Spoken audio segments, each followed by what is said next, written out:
Little review on, did I press? I did, okay, just making sure. Okay, quick review on the two classes of angiosperms, or the flowering plants.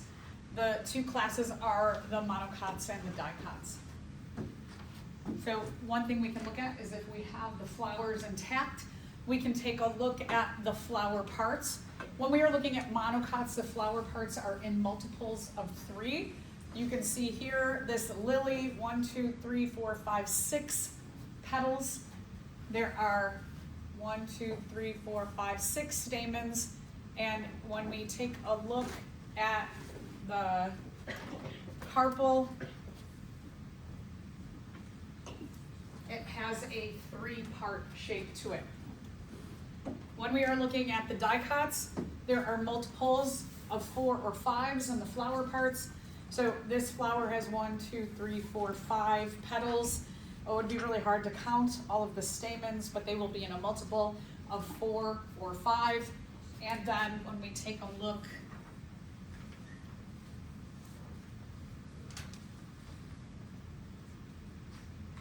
at the female flower part carpel, you have a 4-part or a 5-part top.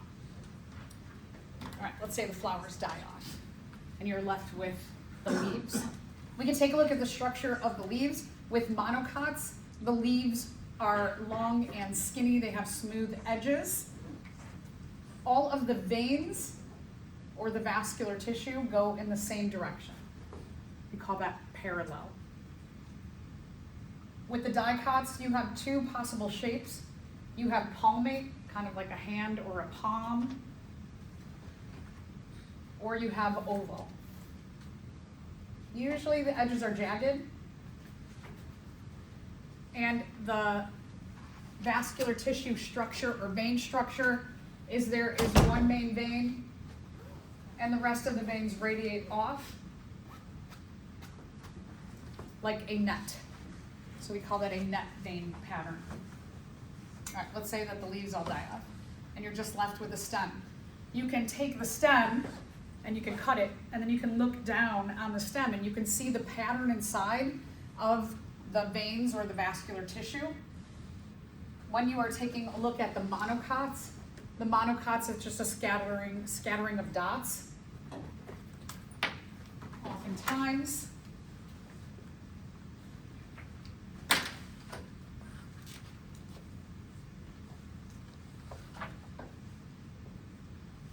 they look like that, kind of like a monkey face, so monocot, monkey face, scattered vascular tissue.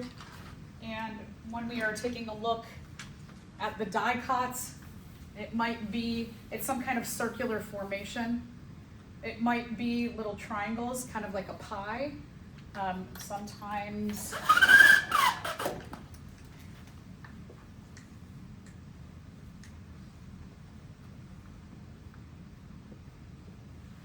it'll look like little eggs, like a circle of eggs, but you do see a circular formation, nothing in the middle. When we take a look at the roots, let's say that the stems die off and you're left with the roots, and you can pull the roots out.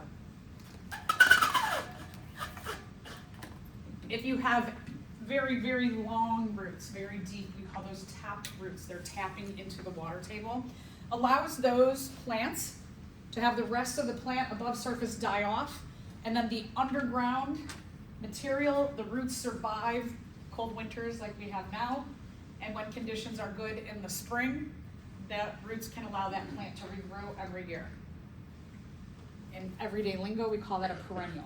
It comes back every single year. When we are looking at monocots, this doesn't really show it very well, but the roots are fibrous. So the roots would be more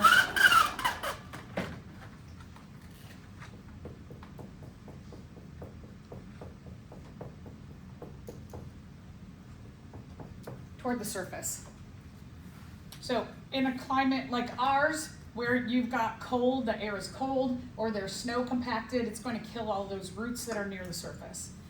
These are what we would call annuals. They're plants that die off every year because of the conditions in our area, and they have to be replanted every year. All right, let's say the only thing you have are seeds. So we can do two things with the seeds. The seeds produce what are called cotyledons. The cotyledon is a seed leaf. It's the first leaf that grows when you have germination from the seed.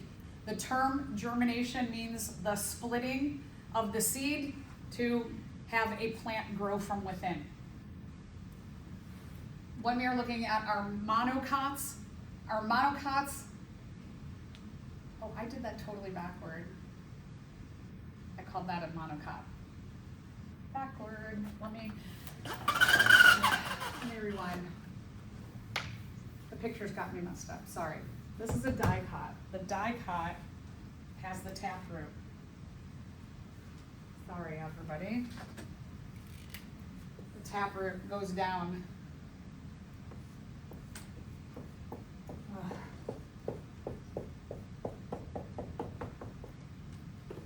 Touches the water table and the dicots.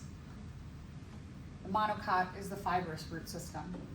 So all close to the surface, the monocot will die off. Excuse me, I'm sorry about that. Monocot will die off in the cold weather. This part of it will probably die off. The rest of this will survive the winter. It's warmer under here. And then it can survive, the roots can survive by getting water from deep down in the water table. Sorry. Okay, let's go back to the cotyledons. So the cotyledon refers to the seed leaf, the first leaf that grows. With monocots, the seed leaf is one part, kind of like just one leaf, like that. The dicots, the leaves that grow, they grow in multiples of two. Mono means one, di means two. We can also look at the structure of the seed itself. With monocots, the seed structure is one piece. With dicots, the seed structure is two pieces. Okay. Anybody have any questions, or did I make any other mistakes that you noticed?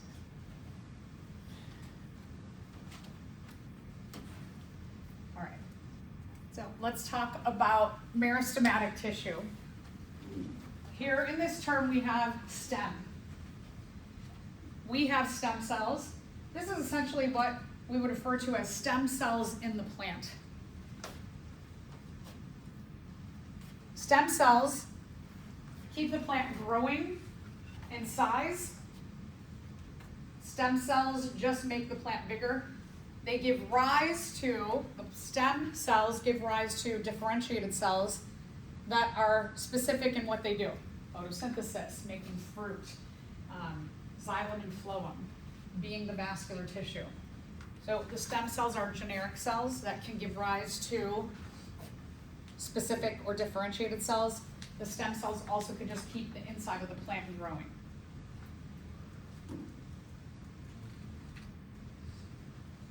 So a meristem cell is undifferentiated. Undifferentiated, not differentiated, meaning not specialized. These are unspecialized cells, generic cells. Again, they just keep the plant growing or give rise to these specialized cells.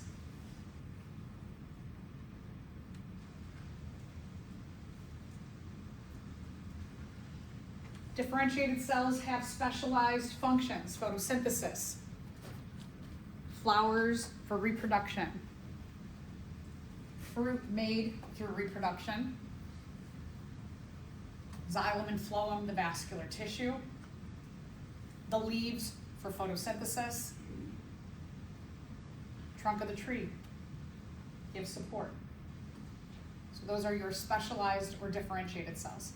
There's two different locations of meristematic tissue.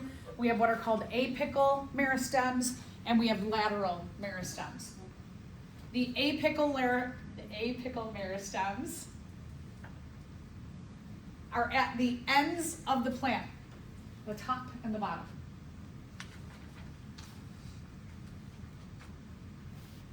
So up here at the leaves, down here at the roots. Those meristem cells are going to be giving rise to everything up here at the top: leaves, flowers, fruit, and then down at the bottom, the roots.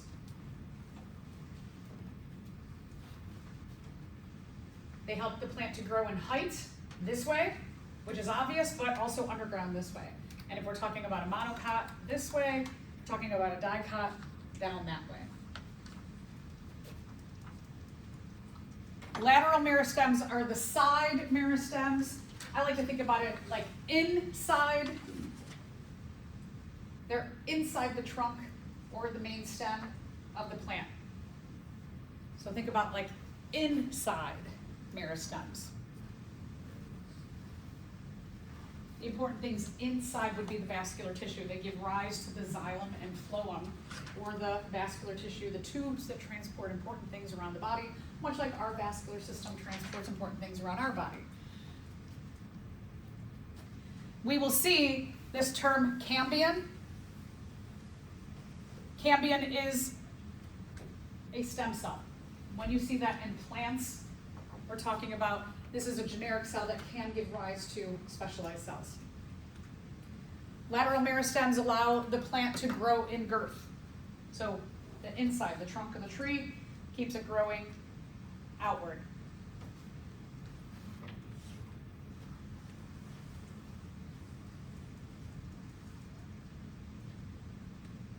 Vascular tissue. Like we have a vascular system, a system of tubes, capillaries, arteries, veins, arterioles, venules. So do plants. Theirs are just called different names. The names of them, so one name is xylem. The X is a Z sound. Again, it's called xylem. The X makes a Z sound. Xylem is important for transporting water and then other minerals. Xylem goes from the roots and it moves the water and minerals upward toward the, what we call shoots, or toward the leaves. So xylem goes upward.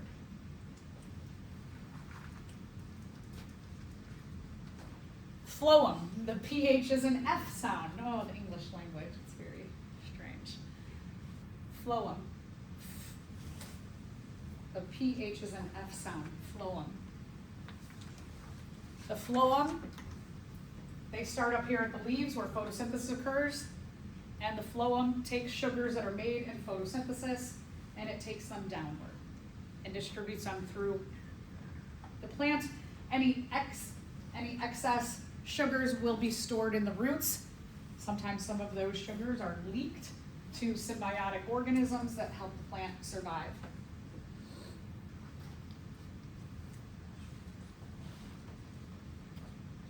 So we have what are called herbaceous plants. Herbaceous plants are your more soft plants. Plants that in the wintertime, they turn brown and they kind of flop over or maybe even fall onto the ground. Those are your more softer plants. And then we have woody plants, like our trees or bushes.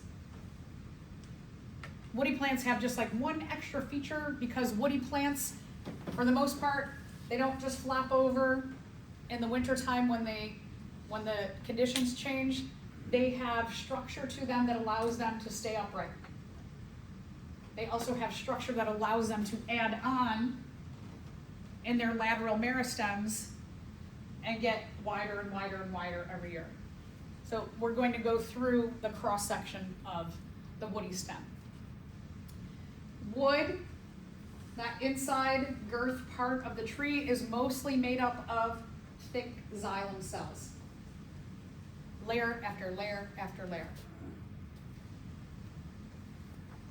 The xylem cells that are active are on the outer layers. These inner ones are dead.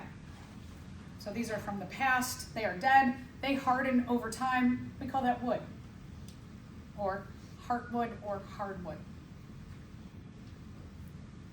So again, this part, xylem dead, and then you have some newer, it's starting to harden, the sapwood xylem. In a few years, this will harden like the heartwood or the hardwood. Here's a cambium. Remember the term cambium I said? It means meristem, stem cell. The cambium is giving rise to xylem cells and phloem cells. The cambium gives rise to these two kinds of transporter vascular tissue. And then on the outside, we have cork cambium. This kind of cork cambium or stem cell gives rise to cork, or that like grooved part on the outside of the tree. It's usually a little spongier or softer. All right, so let's walk through this. All right, so after your bark layer out here, oh, sorry, our bark layer includes all this. Our bark layer has cork cambium, and phloem. Then you have vascular cambium. Again, cambium, meaning stem cell. It's going to give rise to new phloem and new xylem, the softer xylem.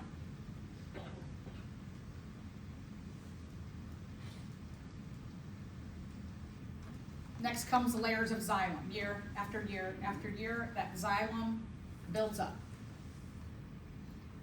Aha! This is what we call the rings of a tree. So if you've seen a cross-section of a tree, like this here, what you're seeing is every year, 2 layers of xylem are laid down. When we take a look at this, if you were going to try and figure out the age of the tree, you could count one of the 2 xylem layers per year. So you choose, like when you take a look at this, you go like, I'm gonna count the dark layer or the light layer. So let's say we're going to count the lighter layer. You count 1, 2, 3, 4, 5, 6, 7, 8, 9, 10, 11, 12, 13, 14, 15, 16, 17. They're about 17, at least 17 years old, this tree here, because we counted one of the 2 xylem layers that were laid down. There's 2 layers of xylem cells. There's the early xylem. These are laid down in the spring. And there's the late xylem. These are laid down in the summer. It's often rainier in the spring, so you see that these layers are bigger. The xylem cells, they transport water and minerals. We'll get to the structure of them, why they are bigger and thicker than phloem in a little bit. So if it's really rainy, these are going to be much bigger than the summer layers. You can see at the beginning of the summer, there wasn't a lot of rain, and then you have this rainy period here. You can see this spring was really raining.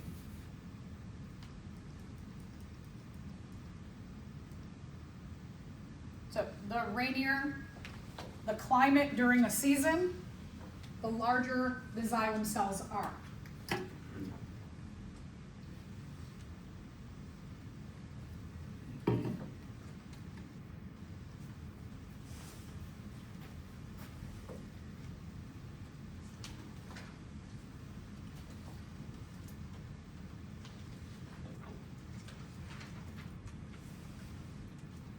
Okay, so just to compare, if we take a look at what we would call an herbaceous plant or a softer bodied plant and a tree, what you see is when we are taking a look at the vascular bundles inside of the stem, here we have, what is this, a monocot or a dicot?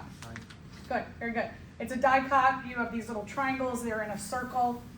The monocot would be scattered throughout. When we are taking a look at these little triangles, or if they're egg-shaped, they're going to have the same structure where they have xylem, vascular cambium, and phloem. Vascular cambium, stem cell, it's going to give rise to these xylem and phloem layers inside of those, in the lateral meristems. And here, remember that you have the vascular cambium sandwiched between the softer xylem or the newer xylem and the phloem that is in the bark layer. So they do both have this vascular tissue. Let's take a look at the leaf. Inside of the leaf, there's all kinds of different structures that have different functions. The leaf is actually rather complex. The main job of the leaf is to undergo photosynthesis. It's packed with chloroplasts. Chloroplasts absorb the colors green and yellow. It reflects everything else. No. Chloroplasts absorb all colors except for green and yellow. Because they reflect green and yellow, they look green and yellow, or greenish, mostly green. Sorry, so again, absorb everything but green, so they look green, they reflect green. All right, so let's start out with the outside of the leaf. The leaf has an epidermis. There's something we have in us too, right? We have skin. So they have an outer skin layer. They have an upper and a lower.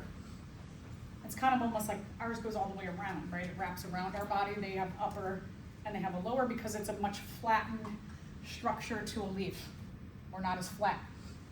So here you have the upper epidermis. Here you have the lower epidermis.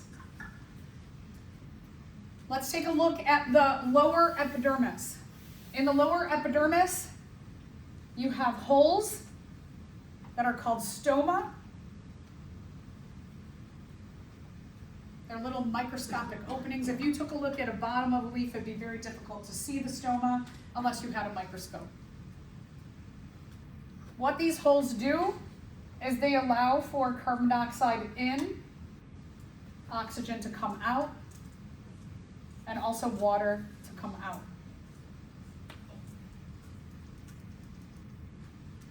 Around these holes, what controls whether the holes are open, the stoma are open or closed, are called guard cells.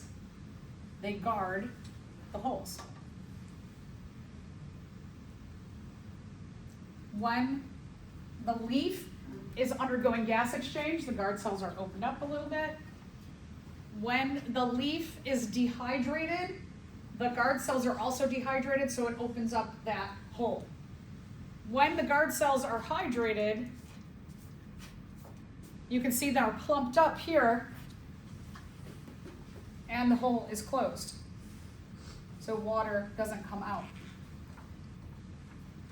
This one's dehydrated. Guard cell not plumped up, so stoma is open. Allows for the release of water. Water gets pulled from the roots and gets let go at the undersurface of the leaf. Hormones control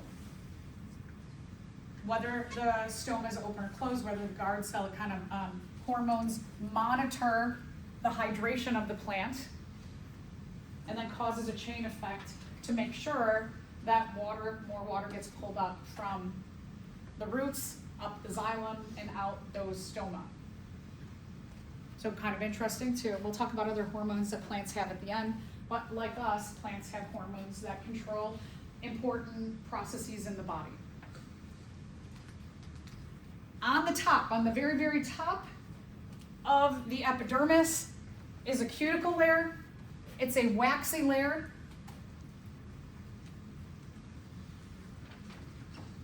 Depending on the climate a plant lives in, will depend on how thick the cuticle is. So desert plants, for example, if we're talking about like cacti, they have a very thick waxy layer. The thicker the waxy layer gives you an indication of the amount of water available in the ecosystem. That waxy layer is holding water inside.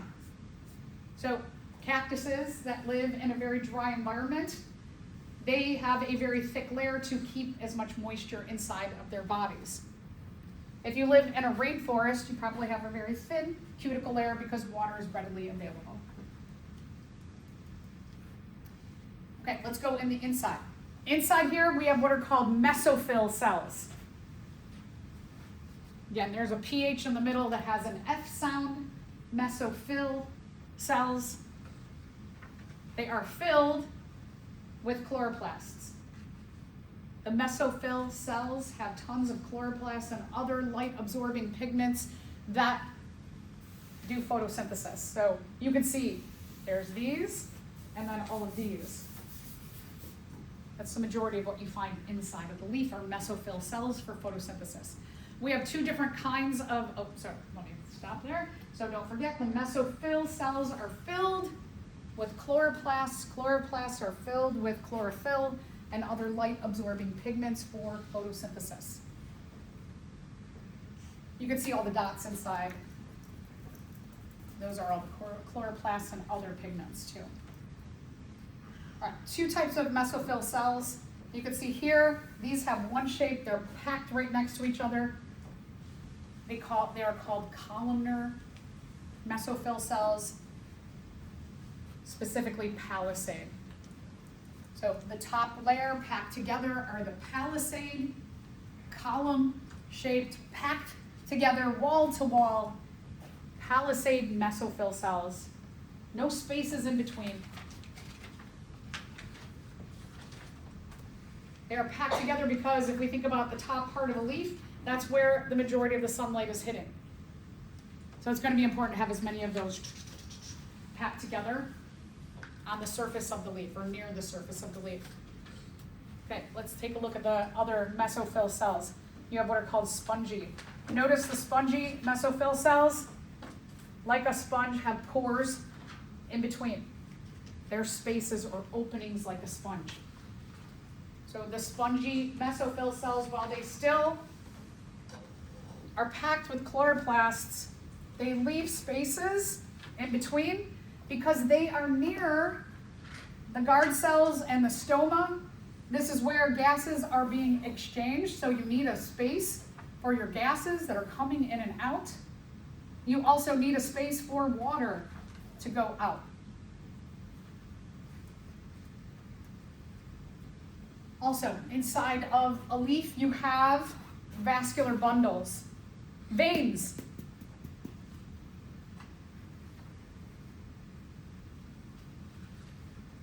Is our vascular bundle closer to the top or the bottom of the surface of the leaf?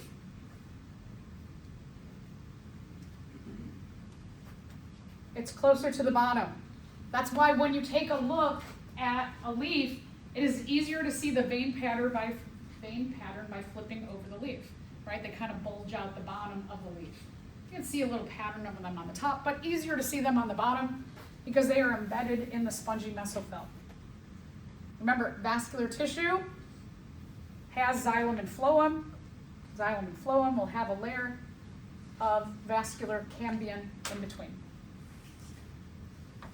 So your vascular bundles or your veins, they will show you whether you have parallel and a monocot or a net-like pattern of a dicot.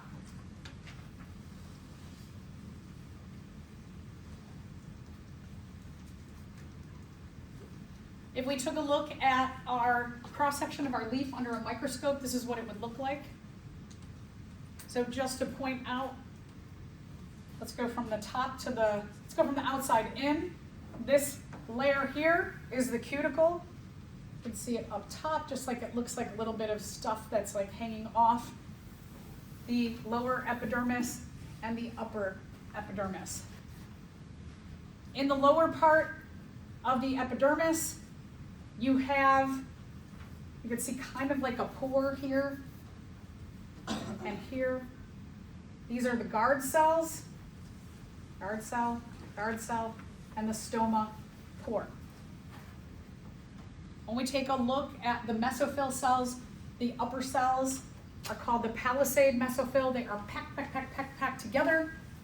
Remember, the mesophyll cells are packed with chloroplasts for photosynthesis. The bottom layer, you have the spongy mesophyll, leaving openings or pores in between all of the cells. And then last thing, you have the vascular tissue or veins. You've got one here, and you've got one here that will have xylem cells and phloem cells inside. So remember, as we go through this unit, if I spend a lot of time maybe going through something, a picture, right? Every slide has this picture. I'm going through all the structures. Probably like as you study, don't forget, illustrations can show up on exams. So I could have something like this or like that, and I could have labeled like 1, 2, 3, 4, 5. And my questions could be number 5, what is the function? And I give you a multiple choice of functions. Or I could just say, what is the name of number 1? Okay, so don't forget illustrations, pictures, graphs, anything that is visual in your notes, important to study. I remember when I was probably in high school, I used to think, oh, here's an illustration, I can just pass that over and just look at the words. No. The illustrations are super important. Most of us are visual learners, and so these illustrations are really important to getting to know the material. All right, let's talk about the roots. The roots are important for anchoring the plant, keeping it upright, absorbing water, absorb the water, put it into the xylem. The xylem puts it up into the top, or takes it up to the top of the plant, distributes it throughout the plant. Some hormones are produced in the roots. And coming down from the leaves in the phloem, whatever sugars or carbohydrates or minerals are left over can get stored in here, in the roots. We'll talk about some species of other organisms that live around the roots of plants and help to actually absorb extra minerals and water and hand them over to the plant, and then the plant will leach some of its sugars into the soil around there and feed their little friendly symbiotic partner that helps them with water and mineral absorption. So we get these two-way relationships called symbiosis. All right.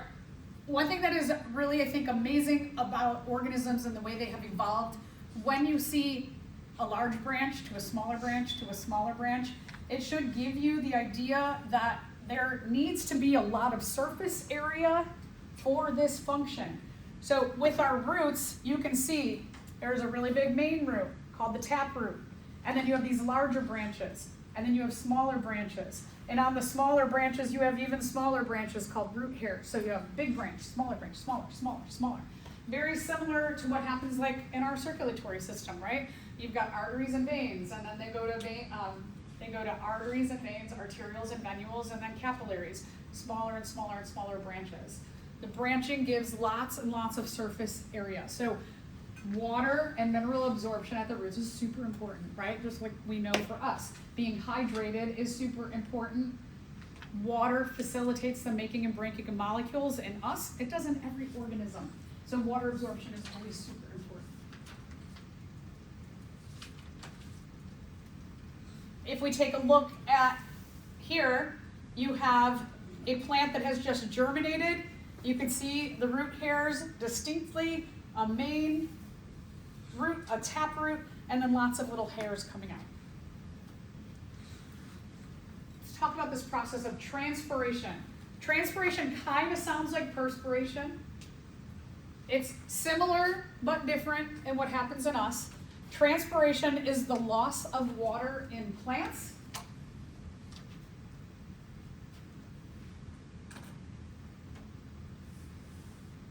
We perspire to cool our bodies down. Like when you're working out, you sweat, right? You perspire. And the point of perspiration in us has a different function than it does in the plants. In us, what is happening when we get hot to maintain our 98.6-ish body temperature, we sweat, the water takes heat off our body to keep us cool, to keep us at our normal body temperature. Otherwise, when you are doing something strenuous or working out, you would overheat, you cook yourself. So the sweat gets rid of heat on our body. A totally different function here when we're talking about transpiration in plants. What transpiration is doing, let's go look at our guard cell and our stoma, the hole in the middle, is what plants are doing up here at the leaves is when they are dehydrated, they pull water all the way up, and water is lost at the stoma through the guard cells. Here you can see a couple of water compounds that are being lost. So they transpire to lose water to actually hydrate their body. So that kind of seems like a weird concept, right? In order to hydrate, you have to lose water. We'll talk about why in just a second. Most plants, about 90% of the water absorbed by the leaves are lost through transpiration. They only keep about 10% in their body. So during this part of transpiration, when water is being pulled up through the body of the plant, some of it is distributing as it goes, about 10%, but 90% of it is lost. That means that the humidity in our air, 90% of our humidity comes from the process of transpiration. So I was just having this conversation with my son this morning. He said, I hate the cold weather because it makes you sick. And I said, okay, well, there's a lot in between there, right? From the cold weather and making you sick, there's other things that are happening to get there. So in the wintertime, like right now, I was just telling him at breakfast, I was like, okay, so water is locked up, right? It's locked up in snow, it's locked up in ice, locked up in the clouds. We don't have a lot of moisture. It's one of the, it being locked up, what happens to our plant materials, they go dormant or they die in the wintertime. So we don't have them doing this in the winter. They're all shut down because the water is locked up. They have evolved to go dormant when water is not available to them. What happens to us is it gets really dry in our air because we don't have this transpiration happening. Dry air, so like when someone sneezes, let's say that I got a cold again. So I got the super flu right before the semester started, and then I think Friday got another cold, so I'm all stuffed up again. I know that in the wintertime with the lack of humidity, no humidity in the air makes it easier for virus particles, bacteria to float around. That means that someone could sneeze and be sick, and let's say the virus particles that they have, because they have a sickness inside of them caused by virus particles, that those viruses in the wintertime might float in the air for 8 hours because there's no humidity.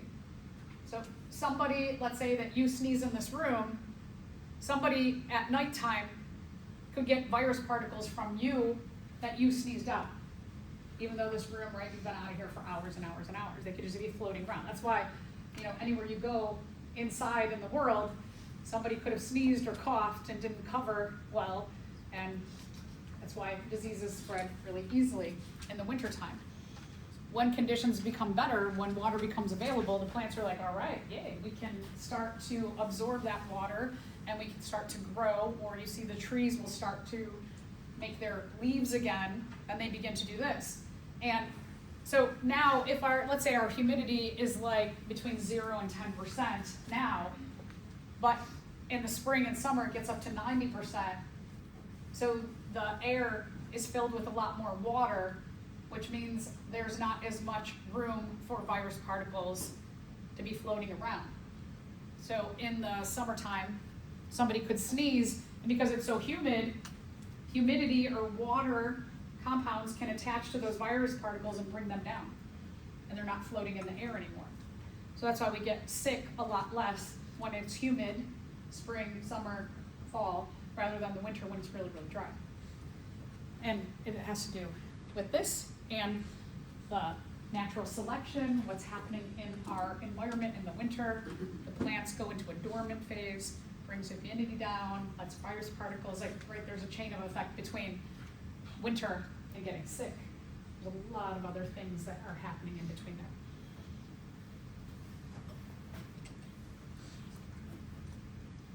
All right, so here's the thing about water. This gets complex too, it's kind of interesting.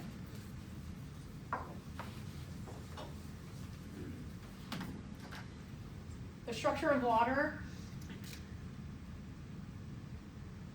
has favored or selected for the xylem layers to be thicker, because the structure of water is actually pretty dangerous to cells when it's pulled through. So water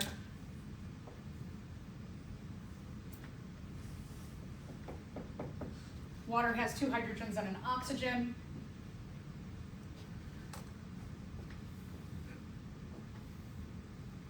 I won't get into the electrons and all of that, but just to know that the structure of our two hydrogens and our oxygen makes the oxygen side of the water, this kind of funny symbol means slightly negative. The hydrogen sides are slightly positive. This causes what we call polarity. Positive and negatives like to or are attracted to one another. So water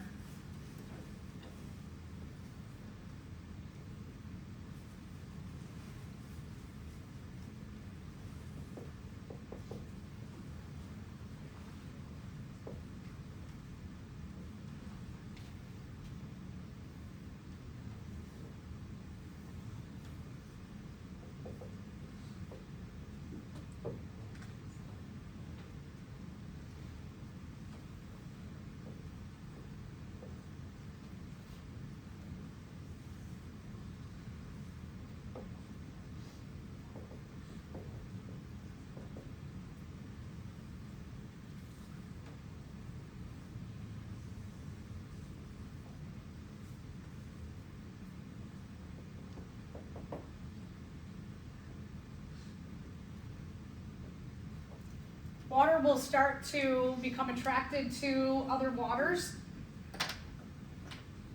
and it will make what are called hydrogen bonds. A hydrogen bond is the attraction of a hydrogen, part of a molecule, element, or compound, to a negative charge. So here we have all these hydrogen bonds. And I could keep chaining them around and around and around and around and around. So one water, you can see like this water here, has hydrogen bonds with two other waters. And they can have multiple hydrogen bonds together. Here's the thing about hydrogen bonds is that when you have a bunch of them in the same area, it makes the whole area bonding really, really strong. So water in chains becomes like a strong rope, essentially. When you run your tap, it comes out in a stream, right? It doesn't come out as individual waters. It comes out in a flow of a ton of them together. That's because they are hydrogen bonded together. That's why if I poured water onto this table, it would stay in kind of a pool together, right? It wouldn't just separate into individual waters because the hydrogen bonding will keep it together. So here, at the roots where water, the minerals are absorbed, when the water comes up, this is happening. And it's like a rope is going through the plant. Now imagine that your plant, you put a physical rope through it, from the roots all the way up here. And you pulled that rope at the top. Would that rope just rip up everything inside of the plant as you pulled? Yeah, it would. So the water acts like a really thick, destructive rope when it comes in through the roots and travels up the xylem all the way out. The mutation for the xylem to be thicker walled was naturally selected for in the presence of water because having that thicker wall allows water to travel through the inside of the plant without just tearing it all up and ripping it up. Isn't that interesting? I think that's so cool. So water, when the stoma are open and the guard cells are dehydrated, a hormone is released and sent down to the roots. And when the roots receive that hormone, they're like, oh, they're dehydrated way up there. We better absorb water. And then water is sent up against gravity to the top of the plant, released here. Some of the water, that 10% that is not released, some of it is going to plump up your guard cell until the stoma is closed again. And then the roots stop absorbing water. It's like fascinating. Just this little water and the process of absorption of what it can do. Okay, so that's transpiration. Transpiration has a huge effect on precipitation and evaporation. Precipitation means rain. Right? You have precipitation, rain comes down, or maybe snow sometimes. And then evaporation, it goes back up. And then it comes down, and then goes back up. So the more plants you have, the more plants that are adding 90% humidity to the atmosphere. That's why when we look at around the equator, you have ecosystems called rainforests because there's just tons of precipitation and evaporation. This is happening, right? It's almost always raining in these areas. You can see oftentimes clouds, lots and lots of clouds and low clouds, because you can see the humidity from transpiration of the plants. Big trees can release as much as 200 gallons of water per day. That's a lot, right? So keeping those environments very, very moist. All right, let's talk about stupid humans. Stupid humans do things like deforest, which means that they cut down ecosystems for our own uses. Building, we're going to put up a hotel. We're going to grow a monoculture. We're going to rip down a rainforest. We're going to grow pineapples. We're going to sell pineapples. The amount of biodiversity lost there, well, that's one ethical issue, right? But here's the other thing, is when you go from an ecosystem that's packed with trees and plants that are photosynthesizing and transpiring and making for a very moist environment, when I plant my pineapples here and I cut down the rainforest, my pineapples don't contribute nearly as much transpiration to the atmosphere. My atmosphere becomes very, very dry. So check this picture out. Okay, so we go from this, right? Very moist. And then by ripping down the rainforest, the climate is completely changed. Here you can see the rainforest is thriving. You see those clouds and that moisture, the transpiration. And where a lot of the plants are ripped down, none.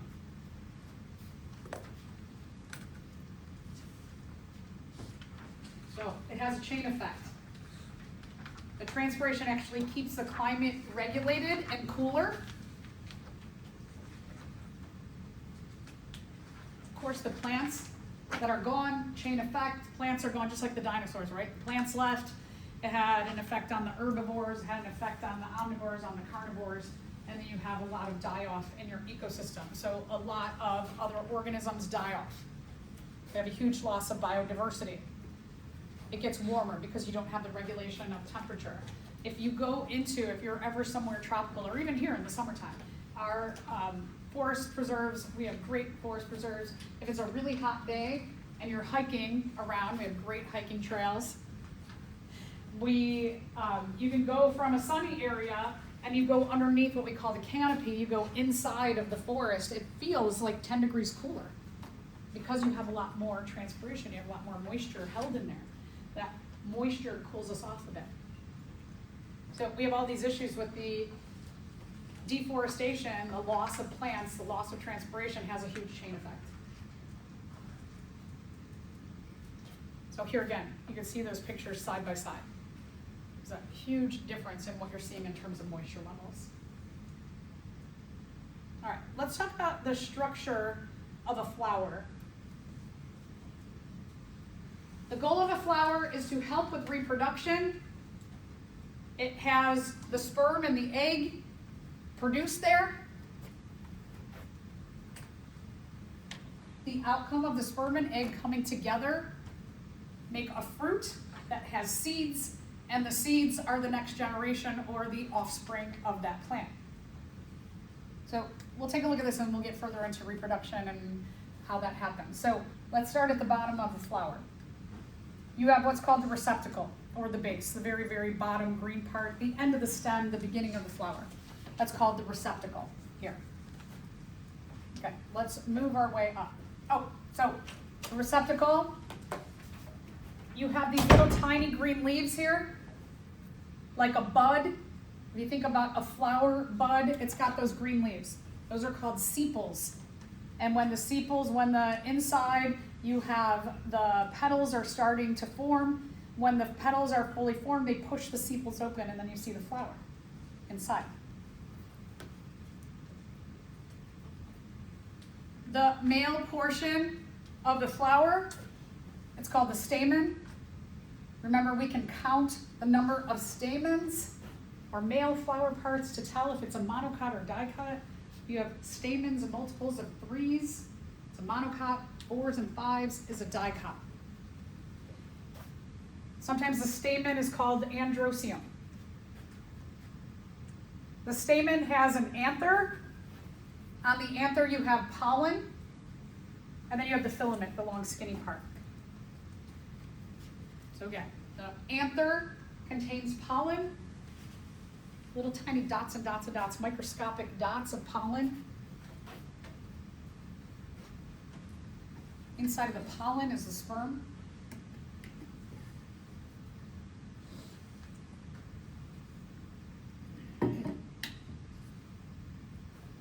And then the anther is connected into the main part of the flower by the filament. The female flower part, it's called, sometimes they call it pistil, it seems like an older term, or the carpel. I know we've mentioned carpel already. We can look at the structure of the carpel.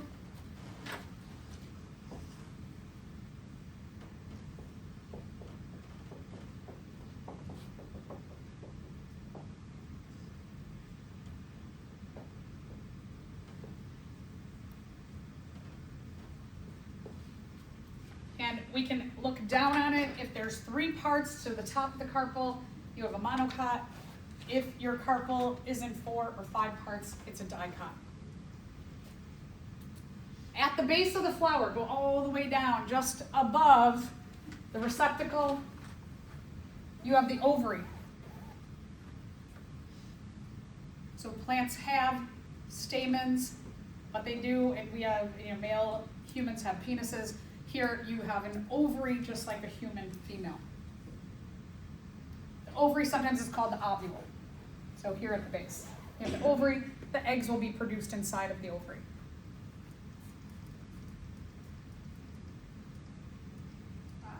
Okay, so let's take a look at the female flower part. What you have here is you have the ovary or the ovule.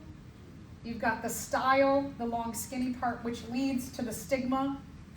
The stigma is the pollen landing pad. The top of the carpel.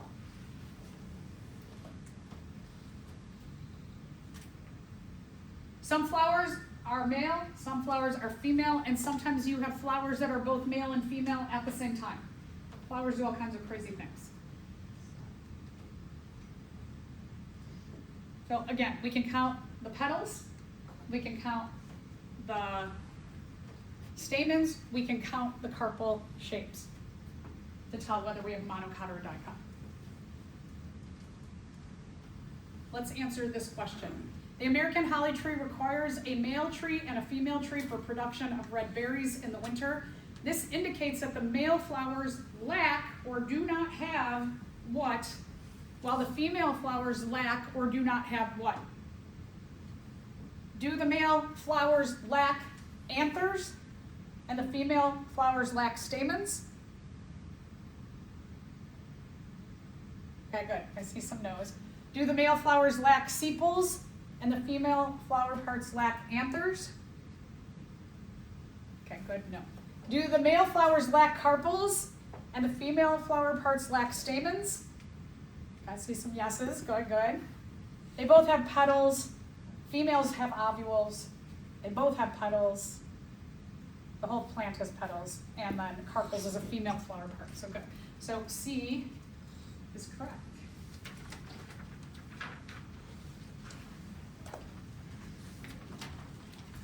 All right, let's talk about the relationship between the flower, the fruit, and the seed. The flower is where all the reproductive structures are stored or come out of or are part of.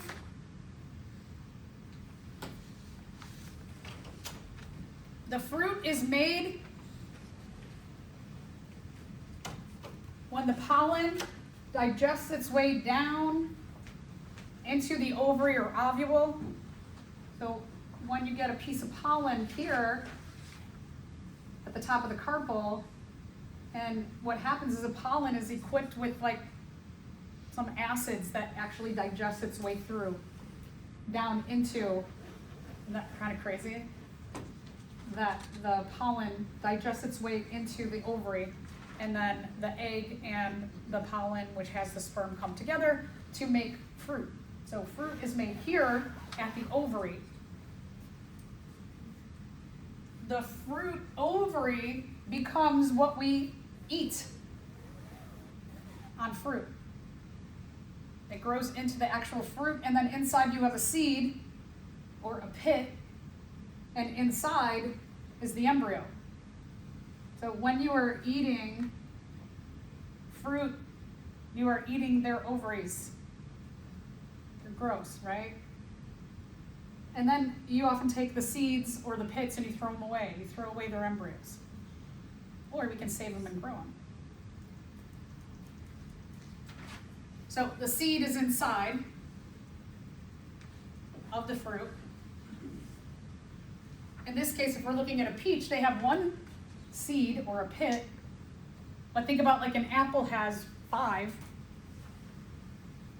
And then you have something like a watermelon. If you have a watermelon, a seeded watermelon, it can have thousands inside. So it depends on the strategy for reproduction.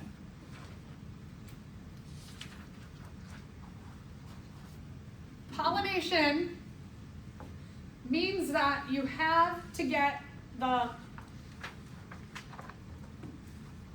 pollen to the flower, the female flower part. Pollination leads to fertilization. So you need pollination to have the sperm and egg come together for fertilization. Pollination can be carried out by plants in a variety of means. One is the wind can blow. And the wind can send the pollen from flower to flower to flower. Pollination can also be facilitated by another organism. So bees have evolved to have little hairs all over their body. The strategy here, that mutation, when they are getting, and so at the carpel, the top of the carpel, it releases nectar. And that nectar is sweet. So what the bee is doing is like, oh, I know I can get a little snack. I can get some food from the flower. So I land in the plant and I lick the top of the carpel here. And while they're licking that, sometimes they're also flapping their wings, sometimes they've landed, but they're getting pollen all over their body in those little hairs. So now when this bee goes from this flower and then it goes to the next one, it's dropping some of the pollen from that flower onto the next one and onto the next one and onto the next one. And if the pollen lands here, digests its way down into the ovary. So pretty wild that you have the need for another species for reproduction. That's weird. Could be wind, could be insects, could be bats, could be birds, could be a mouse, whatever is going that has hair or fur, feathers that could trap the pollen and bring it from plant to plant to plant.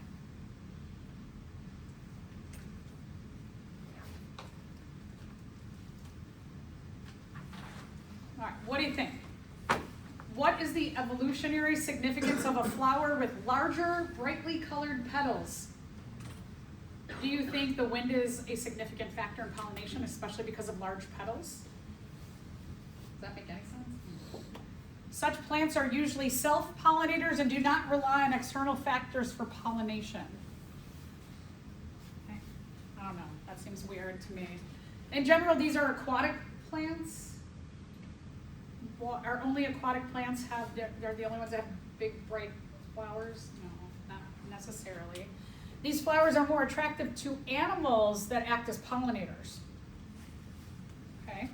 Such flowers produce only microspores or pores, not both. Did we talk about micro? We didn't even talk about that, right? Okay, so kind of interesting, you know, just like us, how you might have your favorite flower or flowers, or you see flowers outside and you're like, oh, that's pretty. Pollinators also are like, well, that's pretty, I'm attracted to that. So they can see the colors and they're attracted, and then that lures them into having the nectar and then distributing the pollen. All right, last thing about plants, let's talk about different hormones. We'll talk about 3 different hormones that plants produce. They certainly produce a lot more. The first one are called auxins. Auxins have a variety of jobs in a plant. Auxins facilitate phototropism. The photo refers to light, and so it causes the plant to be attracted to the light. The sun is up here, so plants grow toward the light. They grow upward. In your house, if you say, let's say you have a plant that's here, the plant will often lean this way toward the window, toward the light. It's caused by auxins, phototropism. Apical dominance. Apical, top and bottom. Auxins are going to help with growth up here and rooting growth, including root branching. So bushy up here, lots of roots at the bottom. And also with cell elongation will also make the plant grow taller. So one hormone has an effect on a lot of things. You can see a lot of this has to do with like sun and growth. All right, let's talk about the next one. The next one we're working with in Lab 24, gibberellins or gibberellic acid. You are taking data on 2 main things in our Lab 24. One, you are taking data on germination. The term germination means emergence of the plant from a seed. So sprouting. You are tracking how many seeds sprout, right? How many plants are produced. So on day 0 last week, you only took measurements on the plants that germinated. So let's say in one quadrat,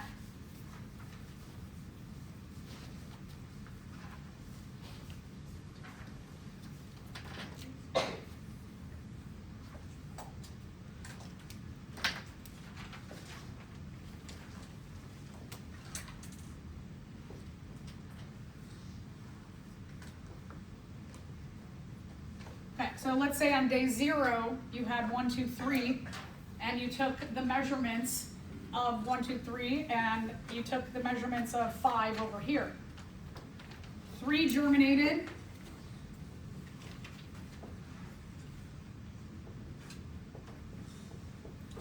5. Okay, so day 0, you had 5 germinated. Day 0, you had 3 germinated on this side. Let's say today, you come in,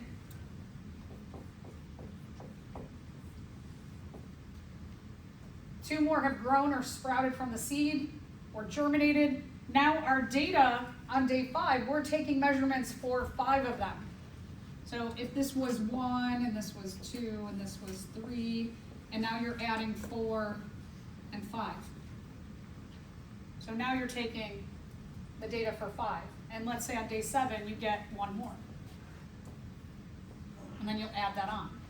So we're tracking germination from day to day as we go through this experiment. Gibberellic acid has an effect on germination. So the standard plants should germinate pretty well. You should see maybe like 80 to 100% germination.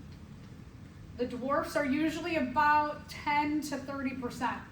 They don't produce gibberellic acid. So the dwarfs do not germinate as well.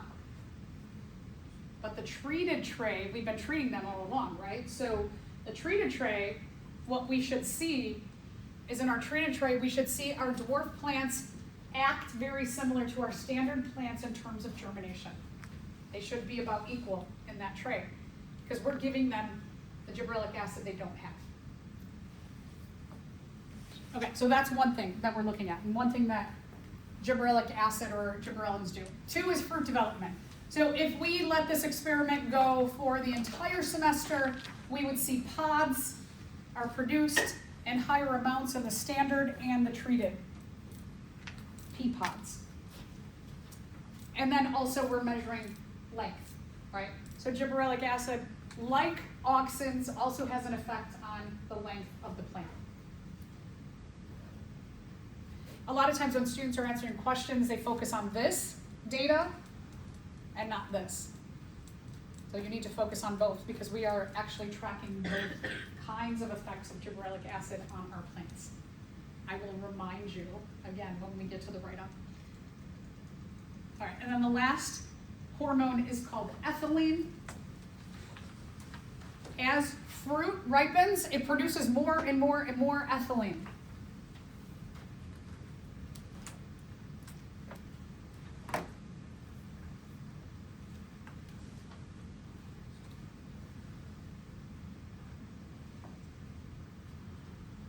All right, let's answer a couple questions, or a few questions. So, in regard to our hormones here.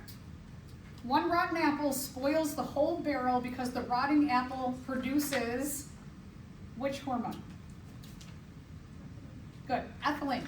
Okay, so here's the thing about fruit is, let's say you have bananas that are turning brown or black, and then you keep all your fruit in a bowl together. What those bananas, they're producing increased amounts of ethylene. They're also going to speed up the maturing of your other fruits. So if you don't want all of the rest of your fruits to go bad quickly, you want to get those bananas away. Or if you have, like, let's say you go to Costco and you get a 6-pack of mangoes and they're all really, really hard, you could take a brown banana and put them with the mangoes, and that will speed up the mangoes too. So you can use this to your advantage. All right, one of the possible consequences for a plant with a defective gene for the production of gibberellins or gibberellic acid would be which one of these? Yeah, good. Okay, so D is correct, that you would have a longer dormancy period for the plant's seeds. Could also be shorter growth of the plants. Less fruit produced by the plants. Okay, and then the last one. If you grow coleus plants, these are coleus plants, some of you might have them in your home or garden. You will need to cut or pinch off the top bud frequently to keep the plant from becoming tall and spindly. Pinching off this bud will slow the production of what? By the apical bud and allow the plant to become bushier. Which hormone had an effect on the apical meristems? Good, okay, so A is correct, auxins. This is a good tip for, especially in our area, for tomato plants. If you grow tomatoes, it is good to keep pinching off the little top bud, which means like at the top you'll get the growth of 2 leaves. Pinch that bud in between, there's like a little bud in between. Pinch that, and it'll start to force your tomato plant to grow this way rather than get really tall and fall over. So you can use these little tips for gardening. All right, we will stop